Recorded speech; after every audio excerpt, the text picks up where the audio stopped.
एक ball 9 run, 21 धावांची गरज अजूनही.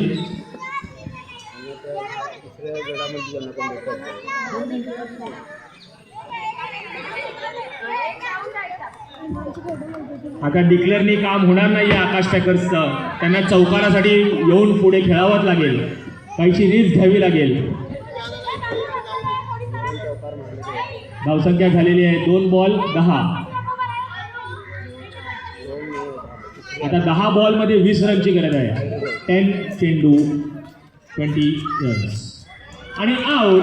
बाहेर मारून विकेटचं पतन. फलंदाजांनी काहीशी निराशा केलेली आहे आकाश पॅकर्सच्या तिन्ही मॅचमध्ये. त्यांच्याकडे चांगले खेळाडू आहेत पण त्यांना बॅटिंग तेवढी जमलेली नाही आहे.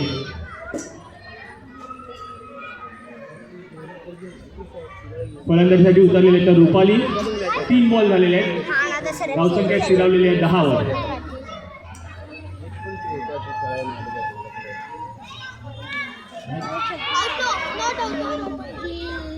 एक धाव. उत्तम अशी गोलंदाजी आतापर्यंत तनिषाची.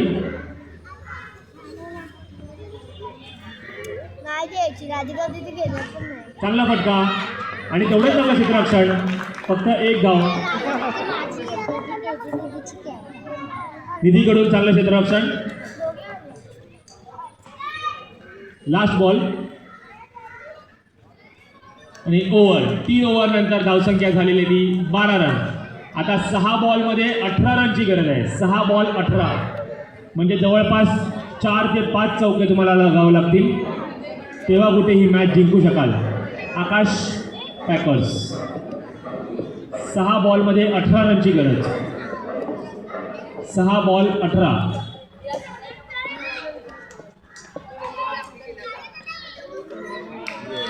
त्याला पहिला बॉल डॉट. आता 5 बॉलमध्ये 18ची गरज. आकाश पॅकर्स टीम काहीसे खांदे सुद्धा पडलेले आहेत.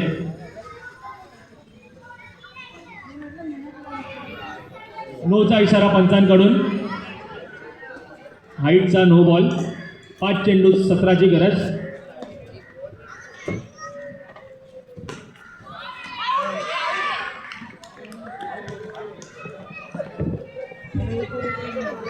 आणखीन एका विकेटचं पतन. नवीन फलंदाज यशोदा. 4 बॉलमध्ये 17ची गरज. 4 चौकार लगावे लागतील, तरी सुद्धा मॅच जिंकणार नाही. कॅचचा प्रयत्न होता मात्र 2 खेळाडू एकमेकांच्या समोरासमोर आल्या. चला 3 चेंडू 16 धावांची गरज. उत्तम अशी गोलंदाजी पियूकडून. तिने पहिल्याच बॉलला जो मुग्धाचा झेल घेतला होता तोच गेम चेंजिंग ठरलेला आहे. आता 2 चेंडू शिल्लक आहेत. 1 धाव डिक्लेअरच्या स्वरूपात. Last ball. चला सरिता पॅकर्स फक्त 1 बॉल दूर आहे दुसऱ्या विजयापासून. तर आकाश पॅकर्सचा मात्र हा सलग 3रा पराभव होऊ शकतो. शेवटचा चेंडू